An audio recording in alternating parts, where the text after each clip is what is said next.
I'll stop here and ask questions, if you all have any questions. Yeah. Ratnadika.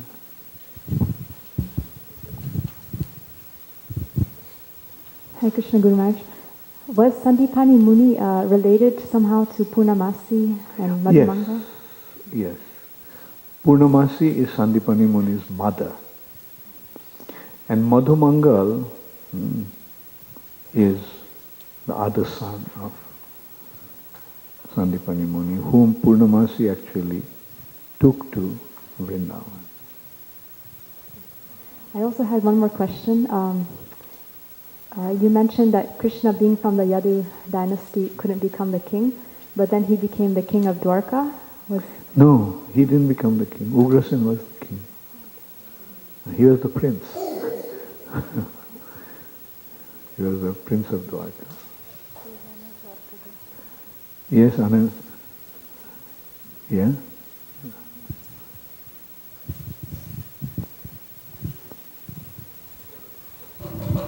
Hare Krishna Guru Maharaj, thank you for a wonderful class.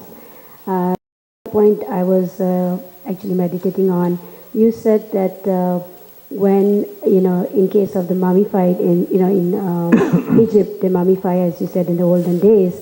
So instead of, the soul is ghostified, not actually mummified.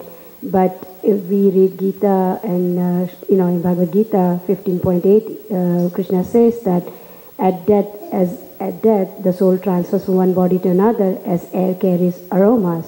So in this case, how come the soul is not transferred and it's ghostified? You see, because when one remains very attached to the material nature, he cannot go to the next destination. The subtle body, after death, it generally tends to go to by nature's arrangement, go to the next gross body. And that body develops in the womb of the mother. But those who are very sinful, or those who are extremely attached to the material situation, they cannot actually free themselves from that attachment. So their subtle body keeps on hovering in that situation, and that is called the ghost body. Thank you very much. Okay. Were we ghosts in one of our previous lives? What's that? Were we having ghost bodies before, or between one body and another body? Do we have a ghost body? Or something? Yeah, you can say that. Like that the transition period from one body to another body is called a ghost body. In Sanskrit it's called preta body, preta, sharira. Like the Shraddha ceremony is to free that person from the subtle body, from the bondage of the material nature, and make his journey to the next body easy. So that is the purpose of the Shraddha ceremony. So the mantra actually says that the preta of such and such person has come to receive this. Like the offerings are there to fulfill his desires. You see, in the subtle body, the cravings are there, the thirst is there, hunger is there. So, and these feelings are there. So, the purpose of the Shraddha ceremony is actually to free one by offering right ingredients or right elements, to free one from that bondage. And the best way to free is by offering Krishna Prasad. See, the subtle body has hunger. So he wants to eat. And when he gets Krishna Prasad, he gets a chance to free himself from all his sinful reactions. So that is the best way actually to perform the Shraddha ceremony. So you get the point, like between two gross bodies, the transition period, one is in the subtle body, made of mind, intelligence and false ego. The gross body is made of 5 gross elements, earth, water, fire, air, ether. So death, at the time of death, one leaves the gross body, but the subtle body carries the soul to the next body according to the shape of his previous activities.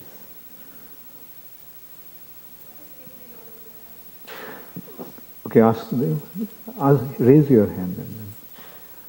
Okay, he has a question here.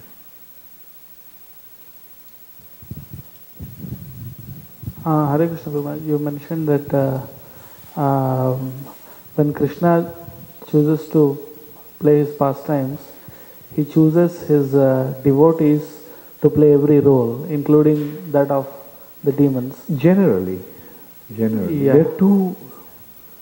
There are two ways actually. Say for example the devotees, those who are playing the role of devotees. Sometimes Krishna's associates come and play that role.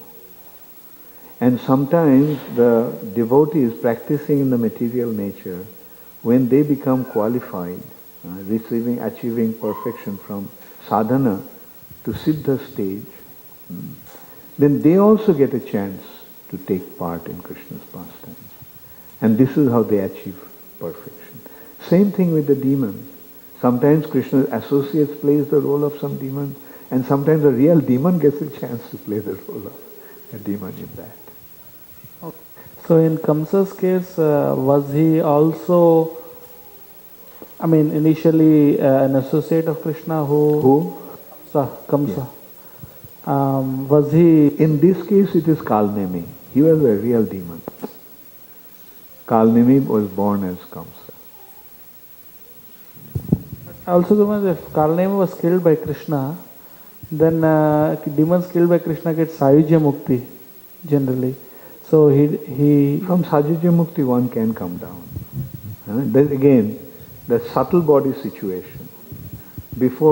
After losing one gross body, to get another gross body, one can be in various situations.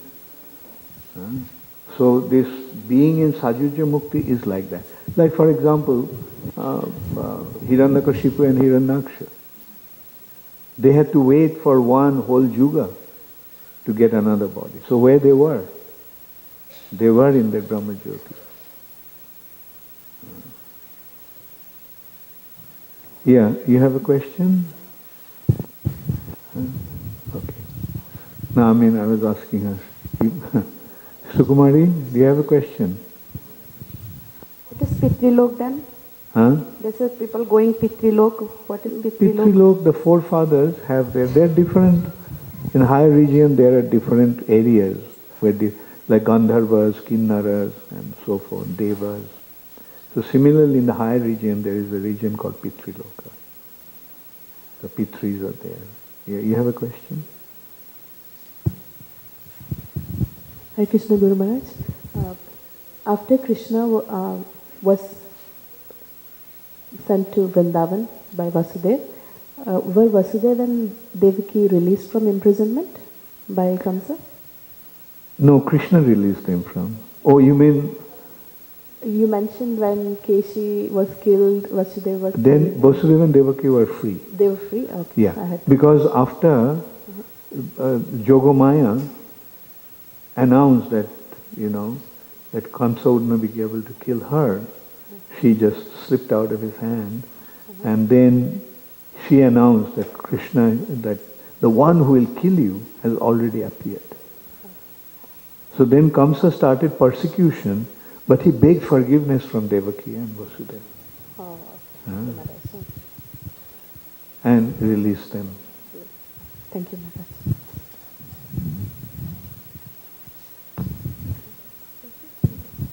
Maharaj, thank you. You had mentioned about the soul. In childhood, it is firmly connected with the body, and then from that point on, it slowly starts to disconnect from the body as we age. Gradually. The point is, at the prime of youth, the soul's connection to the body is in its prime situation, the most intense. And what are the, how do I say this? What are the, not symptoms, but what are the signs that... What is it? The signs that are there any kind of signs or experiences that The someone sign has. is the body becomes weak. Oh, okay. Yeah. That makes sense. When the soul's influence on the body is most intense, the body is most, kind of full of vitality, let's say. The vitality keeps on diminishing with old age. Oh, okay, that makes sense. Thank you, Maharaj. Yeah. Hare Krishna Guru Maharaj.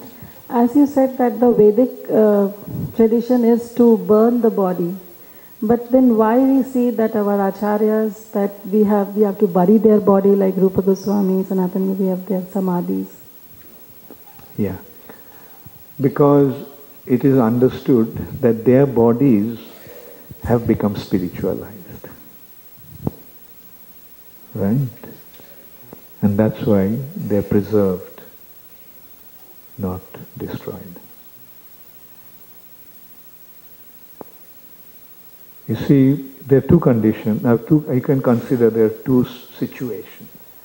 One is remaining in the subtle body, and the other is becoming free from the subtle body also, but remaining in one spiritual identity, pure spirit soul.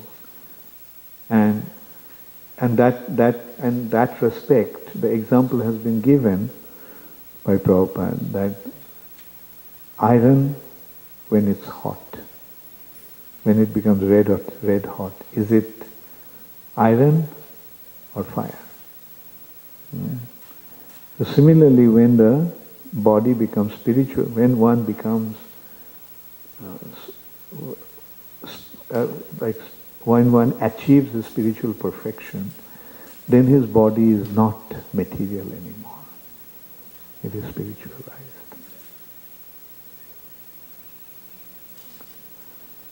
Yes. Thank you, Maharaj, for the class. I had a question from this morning's Bhagavatam class. I was thinking differences between Vaikuntha and Golok Vrindavan, and I had 3 questions. Whether there is Ananda in Vaikuntha, I know the 5 rasas are not there, but if there is Ananda, which is what we are all looking for. Yeah.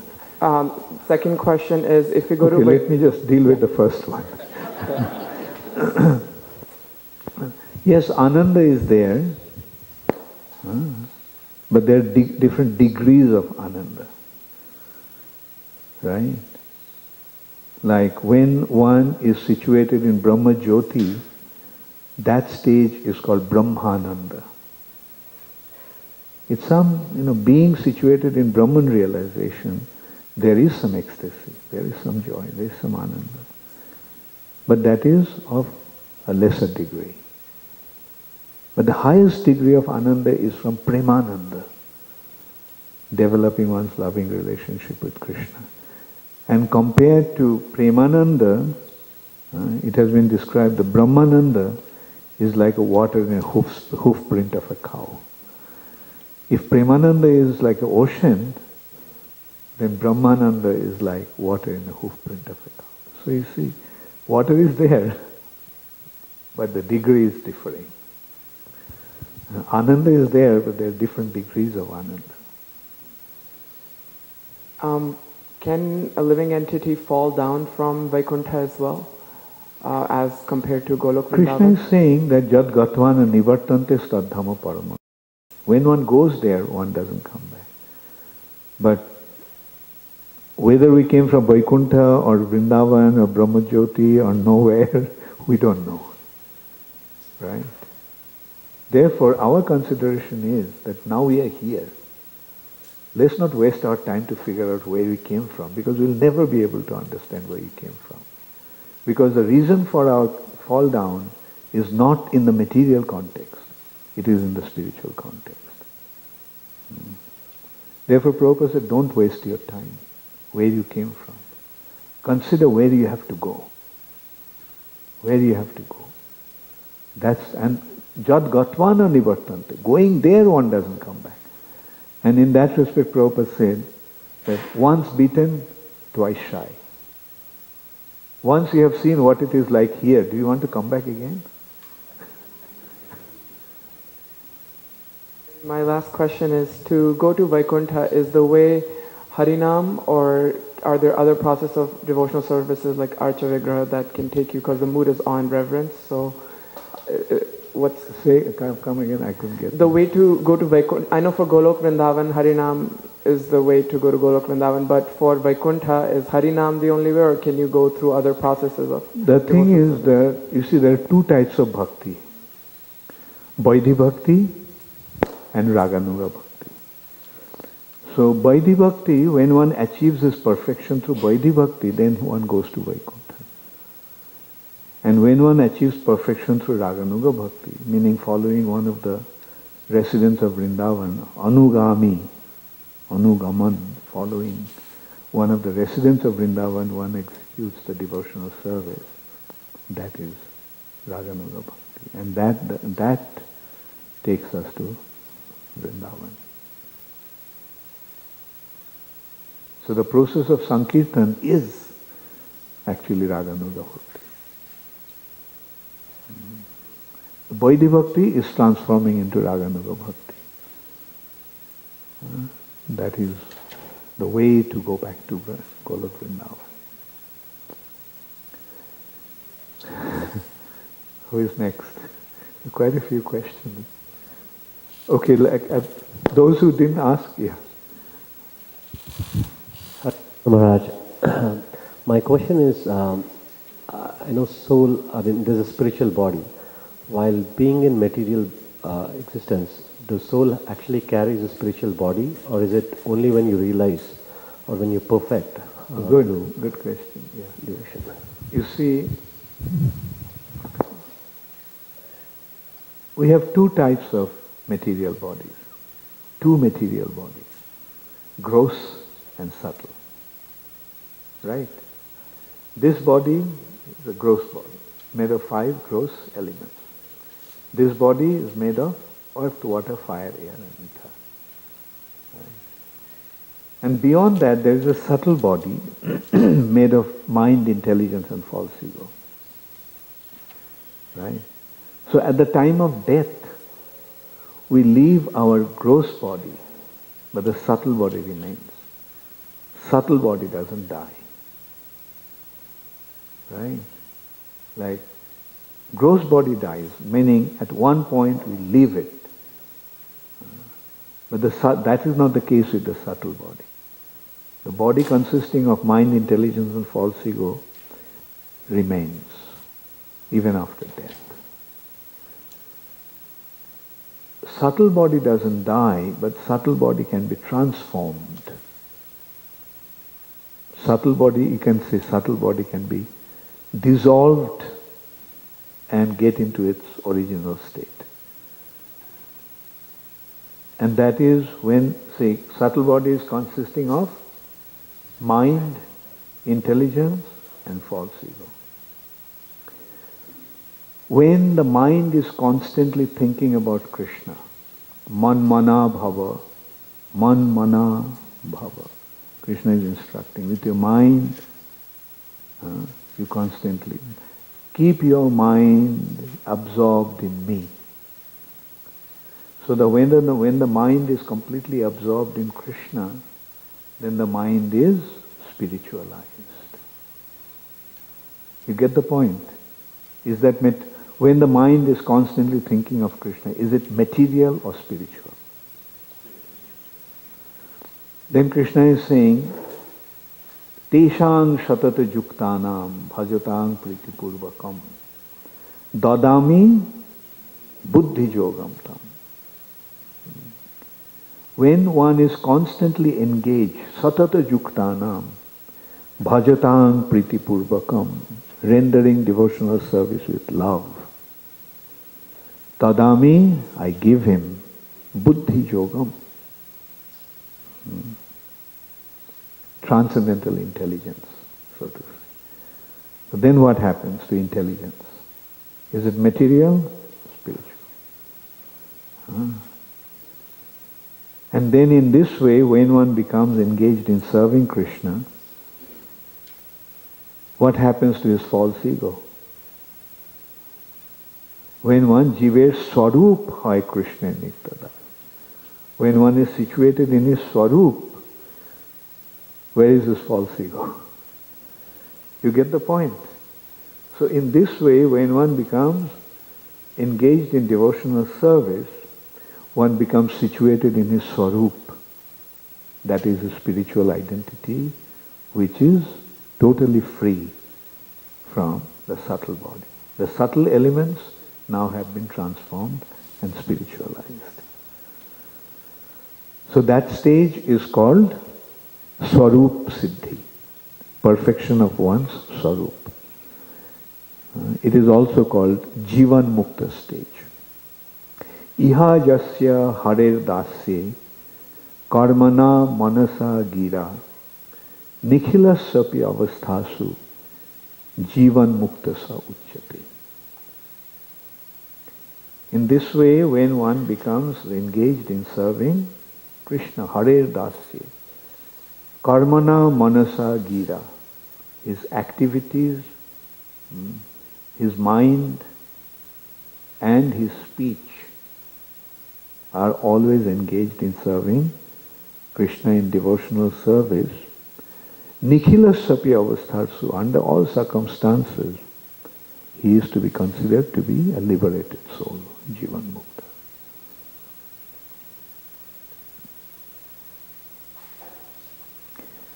Yes, Sudhakar. Sudhakar, and then at the end, yeah, go ahead. Could you comment on homeschooling for our kids? Comment on? Homeschooling. Homeschooling.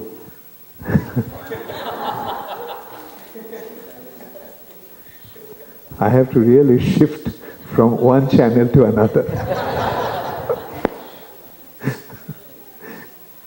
I'll deal with it some other time, not now.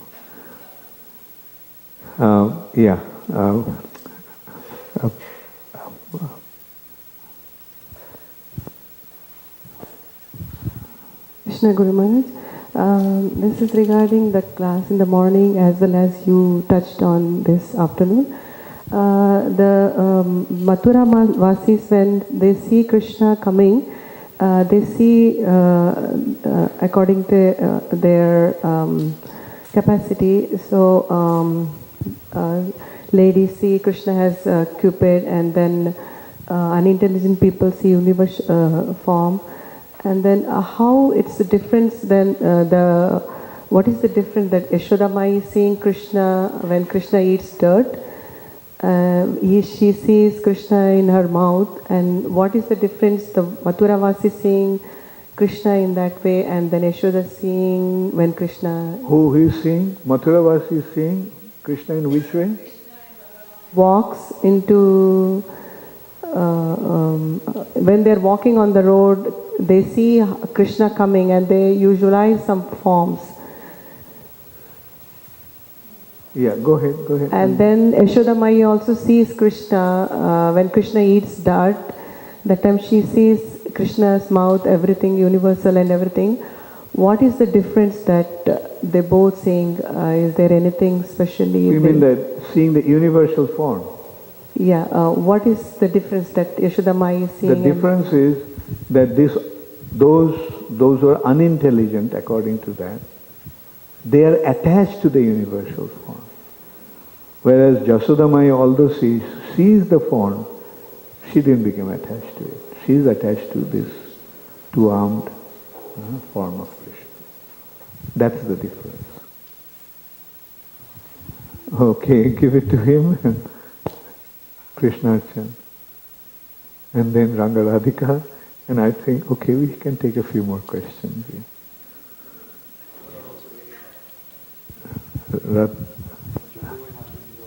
Who? Okay.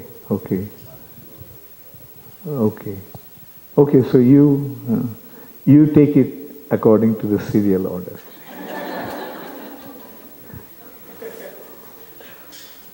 Guru Maharaj, there are some great devotees like Hanuman who are in Dasya Rasa, want to serve as a servant. I just wanted to ask why Lord Chaitanya Mahaprabhu actually, when he Dasya, he basically accepted only the 3 rasas. Where did you find that Chaitanya Mahaprabhu rejected Dasaras?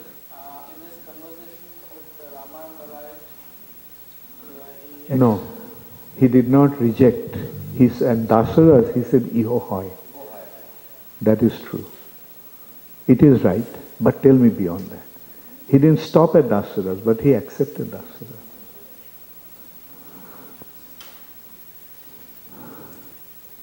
Who is next? Ratna Radhika is next.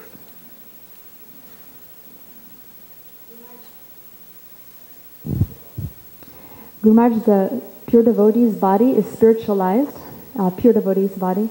So how should we understand when we see the pure devotee, the body being apparently sick or tired or like this? How should we see that? Yes, although the iron became red hot and became fire, still some iron quality is there. Right?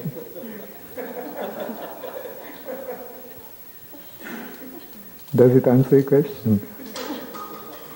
Or did everyone's laughter subdued you?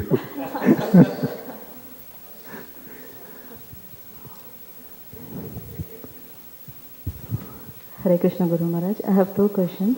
The first question is like the girl child of Yashoda Mai, is she Subhadra Mai or like Subhadra Mai was the daughter of Devaki?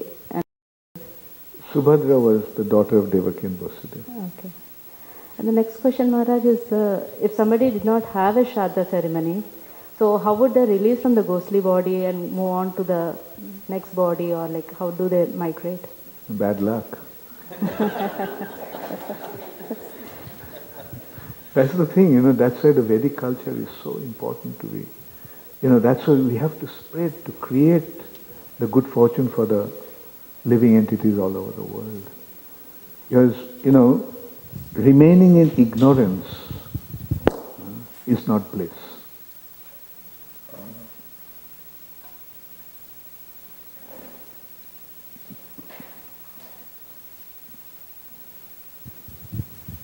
Hare Krishna Maharaj. You have a question, Pramanjana? Okay, next week. My question is about the nature of love. So earlier this morning, during the Srimad Bhagavatam class, you said that in Vrindavan, this is the highest love that is possible, and basically the residents of Vrindavan, they love Krishna so much that they don't care that he is the Supreme Personality of Godhead. And then you compared it to a love of a mother to her son who became a president. So of course that's very clear that to her, he is her son first of all, and she doesn't care that he's the president. At the same time, when we think about Krishna, we understand that we love him because he is the Supreme Personality of Godhead, because he is the most attractive, the most opulent, the strongest, he is the best of the best. So it's kind of hard to realize, do we love him because of that, or can we just love him regardless of the point that he is the Supreme? Okay, let me ask you, have you fallen in love with him? I'm in the process. In the process, yeah. So the more you recognize his attractive qualities, the more will develop your love for him. Right? So my love is constant. Love is a natural thing. You cannot artificially impose it. Right? It has to develop on its own. All right? Mm-hmm. Like, what are the features that are attractive? And see, attraction and love go hand in hand. Attraction causes love, isn't it? Does one fall in love with something that is repulsive? No. One falls in love with something that is attractive. So the attraction is the feature that causes love. And the attractions are of 6 types: beauty, strength, opulence, knowledge,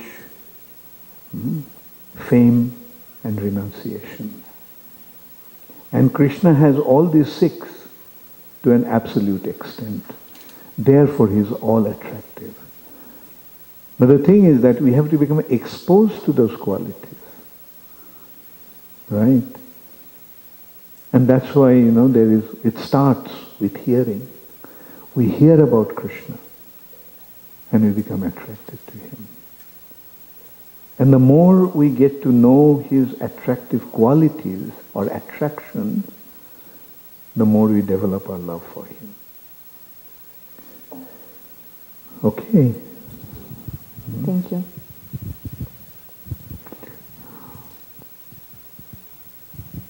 Guru Maharaj, if Shraddha ceremony is done to release the subtle body, I watch my parents do it every year for my grandparents. Why do they have to do it every year? Since when they are doing it? Growing up, I saw them like they would do every year in September, October, when those days they did the Shraddha ceremony. Well, there's no harm in doing that. And do we do Shraddha ceremony for departed devotees, or is it Karam Kanda? The devotees, we do it after one leaves his body on the third day. We do it by offering Krishna Prasad. And then on a certain day, we generally do it to the forefathers, and that's called Bhishma Panchak. In the month of Kartik, when it ends, on the final day, the offering is done to Bhishma, because you see, it is the descendants that perform the Shraddha. But Bhishma did not have any offspring.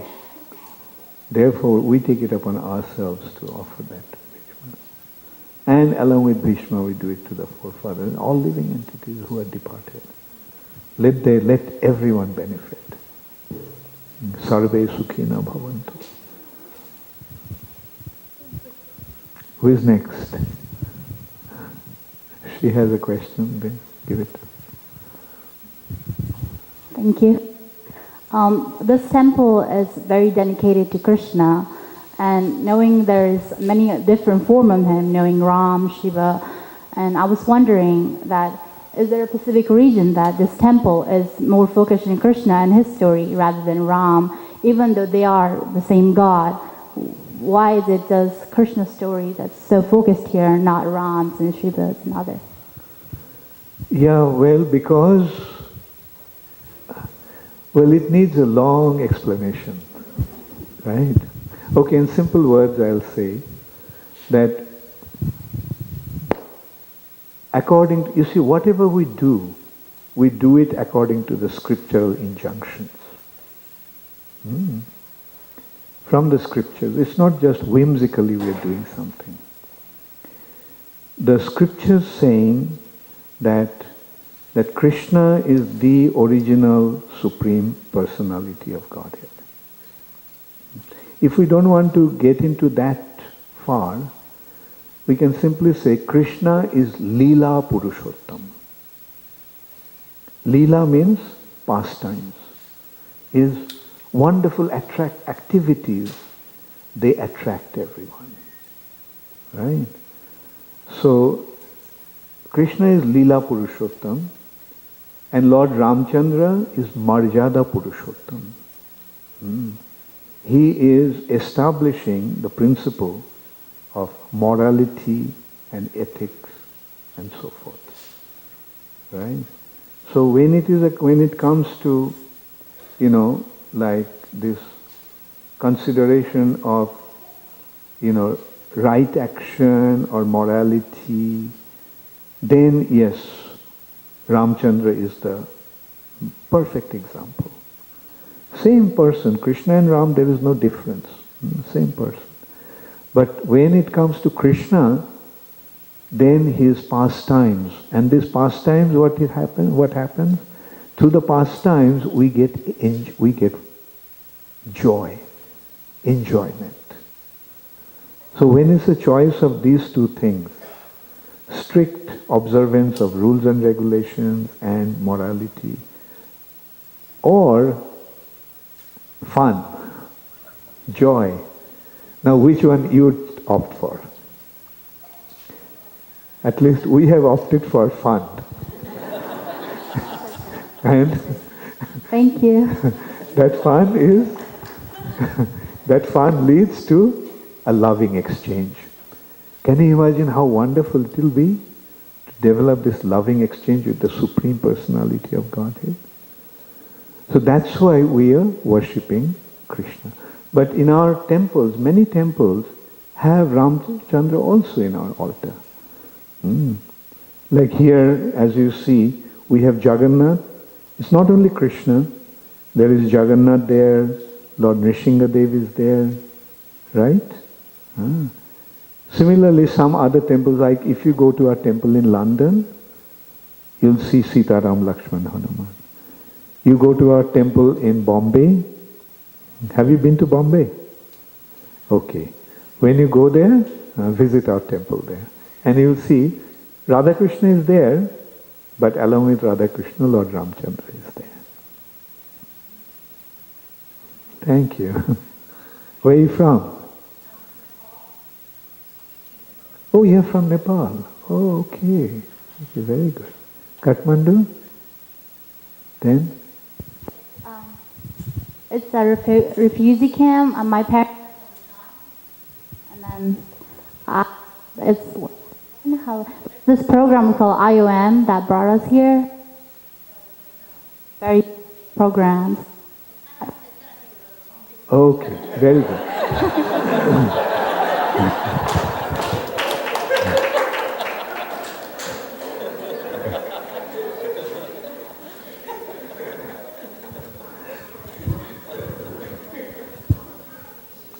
Guru Maharaj, I may be just hearing it wrong, but there's a verse in the 10th canto which frankly frightens me more than anything in the 5th canto.